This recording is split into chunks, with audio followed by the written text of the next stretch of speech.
Waalaikumsalam. Wah, di belakang kamera semangat banget Kak Davi. Iya nih.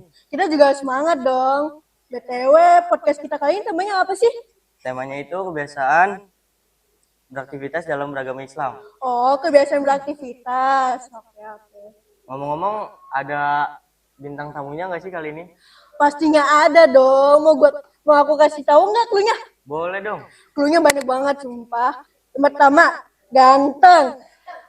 Kedua, putih. Waduh. Yang ketiga, soleh. Dan yang keempat ini suka banget kopi tuku. Woi. Tahu nggak siapa? Siapa sih kira-kira? Oke, langsung aja kita panggilin ya, yaitu Ustadz Yusuf.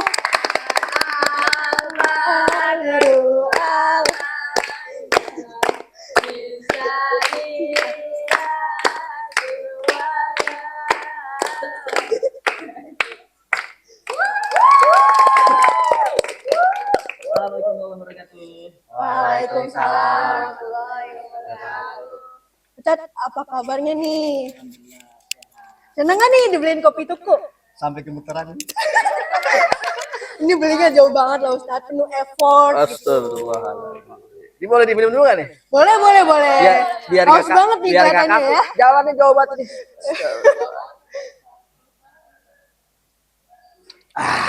Alhamdulillah. Oke Ustadz, tema kali ini tuh tentang kegiatan beraktivitas dalam agama Islam nih Ustadz. Ruang lingkupnya 50 atau? Ya, ruang lingkupnya SMA 50. Kayak pertanyaan yang pertama ya Ustadz. Ya. Menurut- Kenalkan dulu dong. Dari kelas berapa, kemudian satu-satu dulu biar saya bisa kenal. Tak kenal maka tak sayang. Perkenalkan, di podcast kita kali ini kami dari kelas 10 Yeay. Dengan aku, Nisha Fikri Alifatul Asyar sebagai host pertama. Aku Muhammad Nasjala Davi, pas kedua. Dan ini bintang tamunya. Yeay. Belum lagi ya. Terus. Sebentar.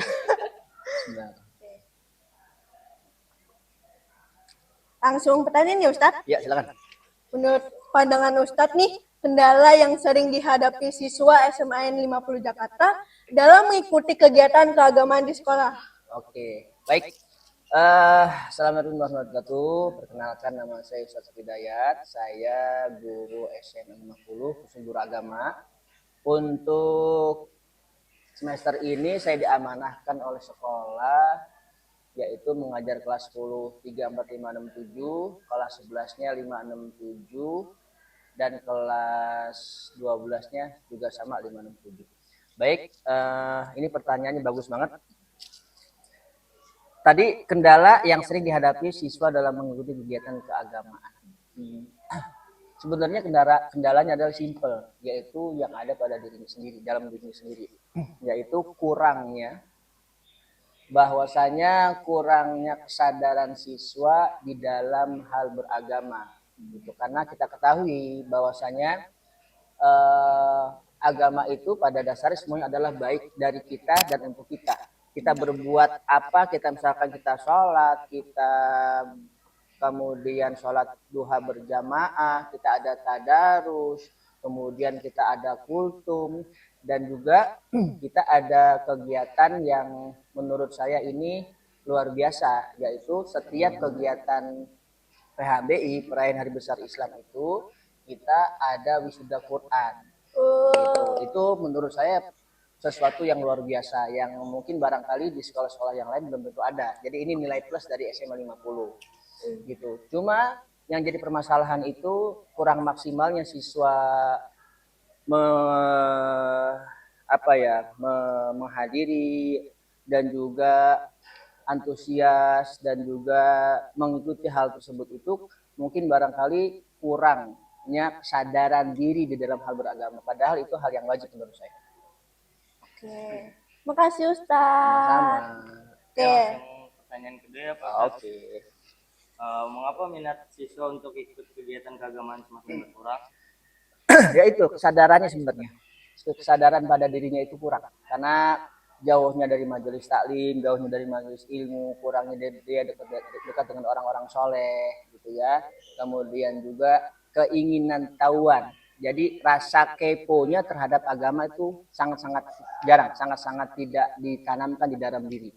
Saya sering sampaikan kepada siswa bahwasanya yang wajib itu bukan hanya sholat, bukan hanya baca Quran, bukan hanya berhijab, tetapi yang salah satu kewajiban dari umat Islam itu adalah rasa bangga yang ada pada diri kita dengan keislaman, dengan atribut Islam, dengan bahasa kita, dengan simbol-simbol Islam. Itu merupakan satu kewajiban. Bangga terhadap keislaman pada diri kita itu wajib sebenarnya. Ini yang sekarang sudah mulai kurang, bahkan malah barangkali sudah mulai menipis. Berarti hampir seluruh remaja ya Ustadz? Kalau dibilang begitu, tidak seluruh, cuma sekarang sudah mulai merata hal-hal yang demikian. Oke, terima kasih. Sama-sama. Lanjut ke pertanyaan ketiga. Bagaimana caranya sih Ustadz mengatasi kurangnya fasilitas atau tempat ibadah di sekolah? Sebenarnya di setiap sekolah-sekolah sekarang, khusus di Jakarta itu, sudah mencukupi fasilitas ibadah seperti adanya masjid, seperti adanya tempat aula gitu ya. Kemudian ada panggung kita untuk ada kegiatan-kegiatan PHBI Hari Besar Islam gitu ya. Makanya kita sering menghadirkan ustadz-ustadz dari luar, dan juga ada hadroh dan sebagainya. Sebenarnya sih pada dasarnya untuk di sekolah-sekolah Jakarta itu sudah mencukupi. Cuman mungkin barangkali untuk di luar Jakarta kali ya, yang mungkin barangkali sedikit kurang. Kira-kira di SMA 50 udah lengkap belum nih Ustadz fasilitasnya? Kalau dibilang 100% sih belum. Cuma mungkin barangkali ya mendekati 90% lebih. Contohnya Ustadz? Untuk di 50 masjid bagus, oke. Untuk sarana kegiatan tempat wudhu oke. Cuman yang mungkin barangkali kurang itu hadroh. Hadroh itu selalu minjem dari majelis saya. Itu selalu disubsidi dari majelis saya. Jadi kalau setiap ada kegiatan saya bawa hadroh dari rumah itu dari majelis. Cuman karena ini saya bilang tadi harus bangga dengan keislaman, dan juga satu hal yang mungkin barangkali kurang dimiliki oleh anak muda sekarang, dan itu wajib juga, yaitu dakwah. Dakwah itu bagian daripada kewajiban kita setiap umat Islam, bukan hanya para kiai, bukan hanya kewajiban para habaib, bukan hanya kewajiban para guru agama, tapi ini kewajiban bagi setiap insan manusia yang sudah berlabel agama Islam. Ini wajib, dan dakwah itu harus kalian pahami bahwa dakwah itu bukan sekedar kita khotib sholat Jumat, bukan sekedar kita megang mic di atas mimbar, ya, bukan sekedar kita mungkin barangkali di depan orang banyak, tidak, sesuai dengan kemampuan. Ya, kita menyuruh teman-teman kita, ngajak teman kita sholat berjamaah, sholat duha, baca Quran yang benar. Kalau ada tadarus, tegur teman kita ketika dalam jangan makan dulu, tadarus itu bagian daripada dakwah, karena dakwah itu esensinya adalah mengajak tentu dalam hal kebaikan. Kan ada beberapa, ada dua, mengajak dalam hal kurang baik, mengajak dalam hal kebaikan. Nah, tentunya yang diajarkan oleh Allah dan Nabi kita Muhammad SAW mengajak dalam kebaikan. Banyak mengajak sholawat, itu dakwah tuh, dan itu kewajiban sebenarnya bagi setiap insan manusia yang sudah beragama Islam. Dan ini ya, ini mungkin barangkali sudah mulai menipis nih rasa tanggung jawab kita dalam hal dakwah, terutama anak-anak muda yang sekarang. Tapi Ustadz, kira-kira ngomong-ngomong tentang fasilitas, kalau misal fasilitasnya kurang, itu bakal menghambat kita dalam melakukan ibadah gak Ustadz? Sesuai dengan kemampuan, sesuai kemampuan. Artinya kalau memang sekiranya kurang, bukan berarti kita patah semangat. Artinya banyak jalan menuju Roma. Kayak kemarin, kayak misalkan kita tadi saya sampaikan, kita kurangnya di hadroh ketika kita baca maulid, ketika kita acara-acara kegiatan PHBI pasti kita hadirkan bacaan maulid Nabi Muhammad SAW, dan itu biasanya harus pakai alat hadroh. Dan di SMA 50 kita sudah mengajukan, ya sudah mengajukan, namun dalam proses OTW lah kalau bahasa kita. Dan juga mungkin barangkali AC kali ya, AC gitu ya, request juga ya ini. Request. Kalau AC sebenarnya maintenance-nya mungkin sedikit kurang ya. Nanti mungkin kita akan perbaiki, kita adukan dengan tim manajemen, mudah-mudahan ini bisa ditindaklanjuti terkait dengan AC, karena ada yang dingin banget, ada yang setengah dingin, ada yang mungkin barangkali kagak dingin. Nah biasanya yang request ini yang kelas kagak dingin biasanya. Kelas 10 dingin nggak? Oh dingin. Dingin karena baru disetting. Ya, silakan. Oke, lanjut pertanyaan 4 ya Pak Ustadz. Ya. Apa sih penyebab beberapa siswa kurang disiplin saat kegiatan keagamaan berlangsung? Minum dulu ah. Oke. Itu kembali lagi jawabannya satu, yaitu mungkin barangkali kurangnya rasa tanggung jawab, kurangnya pemahaman terhadap terhadap agama. Ternyata agama itu awaludin, pertama kali, bahwa dalam firman Allah Subhanahu wa taala, abdi aj'alni ma kana hamika kulli hamik wa hamaiku, jadikan aku pusat perhatianmu, jadikan aku nomor satu. Gitu. Nah ini mungkin barangkali yang sedikit kurang tertanam pada diri setiap manusia, khususnya anak-anak muda yang sekarang. Mereka hanya memprioritaskan diri pribadinya, egonya, cintanya sama pacarnya, berlebihannya rasa sayangnya pada manusia, pada makhluk, kemudian berlebihannya rasa sayang cinta terhadap lawan jenis yang belum halal dalam tanda kutip, dan ini sebenarnya haram tuh. Ya tuh yang di belakang senggol-senggolan tuh. Yang di belakang kamera nggak pernah kan ya? Nggak pernah di sini, nggak pernah. Pertanyaan selanjutnya Pak. Ya. Bagaimana peran guru atau pembina dalam meningkatkan partisipasi siswa dalam kegiatan keagamaan? Kok Anda kayaknya gemeteran gitu ya? Yang harus gemeteran harus saya, bukan kamu nih. coba. Kasih gemeteran tuh. Bagaimana peran guru atau pembina dalam meningkatkan partisipasi siswa dalam kegiatan keagamaan? Baik, ini sebenarnya tanggung jawab kita semua, bukan hanya guru, tapi tanggung jawab kita sebagai umat Islam. Tadi saya sampaikan. Sebagai guru tanggung jawabnya lebih, gitu. Saya setiap masuk kelas selalu memotivasi siswa bahwa keutamaan sholat pasti kalian sadar, dan saya bawel dengan hal itu. Sholat duha, kita ada absen sholat duha, walaupun itu masih banyak yang kosong. Saya selalu bilang sholat zuhur yuk berjamaah. Saya juga selalu bilang ke tiap-tiap kelas yuk kita masuk rohis, karena itu wadah kita untuk memperbaiki diri, wadah kita untuk membenahi diri.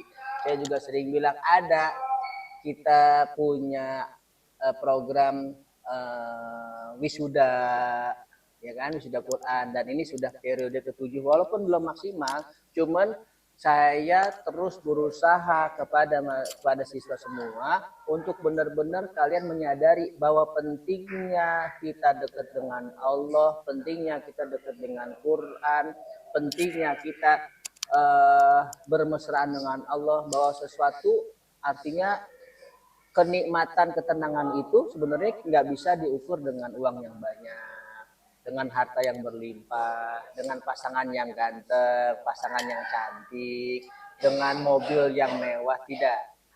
Ini ada satu riwayat. Satu ketika para sahabat para sahabat bertanya kepada Nabi Muhammad SAW, ya Rasulullah, kami ini ingin tenang hatinya, ingin bahagia, ingin damai. Apakah ketenangan itu bisa didapat dengan harta yang berlimpah? Rasulullah senyum dan menjawablah. Apakah ketenangan itu tidak dapat dengan jabatan yang tinggi? Rasulullah senyum dan menjawab tidak. Apakah ketenangan itu bisa didapat dengan istri yang cantik, yang cakep, mungkin barangkali yang sekarang, dengan rumah yang mewah, mungkin barangkali sekarang yang ada kolam berenangnya? Tapi Rasulullah menjawab, lah. Kemudian sahabat bertanya, lantas kemudian ketenangan itu bisa didapat dengan apa ya Rasulullah?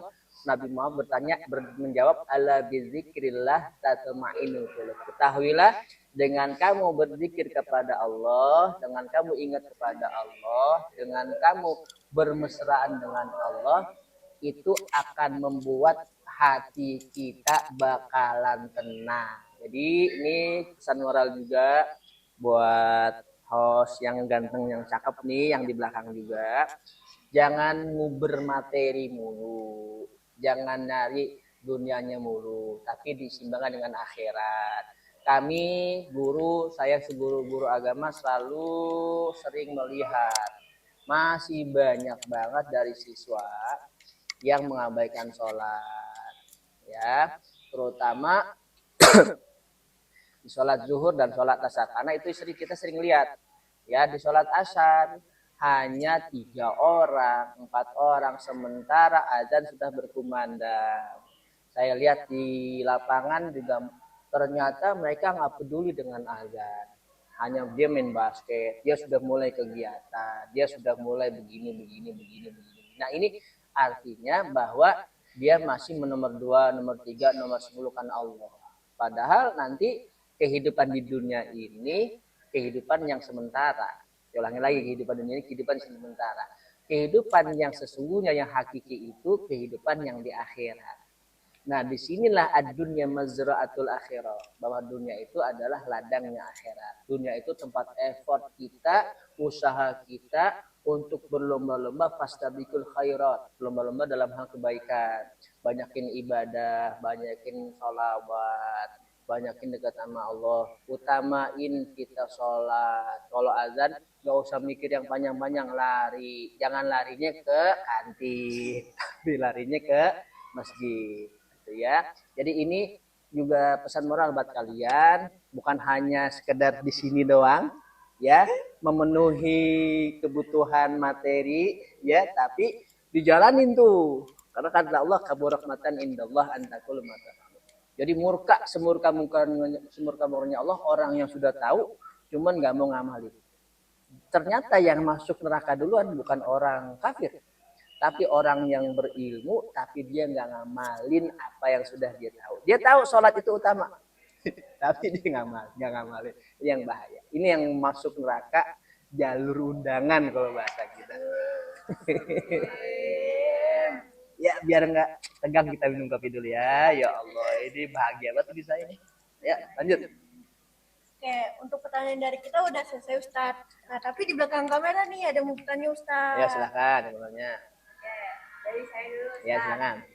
Jadi gini, kan kebetulan saya juga berorganisasi ya Ustaz. Terus banyak nih kalau misalkan saya mau pulang atau mau apapun itu, kita tuh biasanya pesan gitu, maupun itu sama cewek atau sama cowok. Kadang tuh saya juga udah nolak, tapi orang-orang bilang tuh ini kan berorganisasi, kalian harus saling bla bla bla gitu Ustaz. Nah juga kadang di organisasi itu kadang tuh ada gimana suatu event yang dimana cowok sama cewek tuh harus dicampur. Nah itu gimana ya Ustaz nanggapinnya gitu Ustaz? Baik, tadi sudah saya sampaikan bahwa sebenarnya kalau kita mau mengedepankan agama, tentu kita harus berjuang. Dan juga saya sering banget saya sampaikan bahwa yang benar itu tidak selalu berpihak pada kita. Saya ulangi lagi nih, ini bahasa yang benar itu tidak selalu berpihak pada kita. Yang baik boleh jadi berpihak pada kita. Misal contoh, kamu keluar malam, itu ternyata dilarang sama orang tua kamu, nggak boleh keluar malam. Bapak nggak ridho, ayah nggak ridho. Itu benar atau salah? Yang dilakukan orang tua kita benar atau salah? Tapi berpihak pada kita nggak? Nah, makanya kulil haq walau kan namurun, katakan sesungguhnya walau kenyataannya pahit. Nah, makanya sering saya sampaikan bahwa kebenaran itu tidak selalu berpihak kepada kita. Benar itu walau kenyataannya pahit harus kita utarakan. Salah, benar, salah, benar. Itu perbuatan yang benar. Kita harus benar-benar memperjuangkan hal yang demikian, karena itu satu jihad. Jadi jihad itu bukan sudah kita megang pedang, nebas kepala orang gitu. Sabar ya, nebas kepala orang gitu. Enggak. Tapi yang namanya jihad itu melawan ketidakbenaran, melawan melawan kebatilan, melawan ketidaksahihan. Itu. Jadi kalau kita berbuat benar walaupun semuanya tidak baik. Kita berbuat baik walaupun semuanya tidak baik. Walaupun satu dunia tidak melakukan hal tersebut. Nah, itu prinsip sebenarnya. Itu akidah, iman. Ada lagi? Ada lagi mau nanya? Oke, mungkin itu aja Ustadz Oke. dari kami. Terima kasih Ustadz. Sama-sama. sebelumnya. Sukses ya, mudah-mudahan lancar semua ya. Oke guys, sekian dulu podcast kita kali ini. Sampai jumpa di sesi berikutnya. Dadah! Assalamualaikum warahmatullahi wabarakatuh. Kopi terima kasih.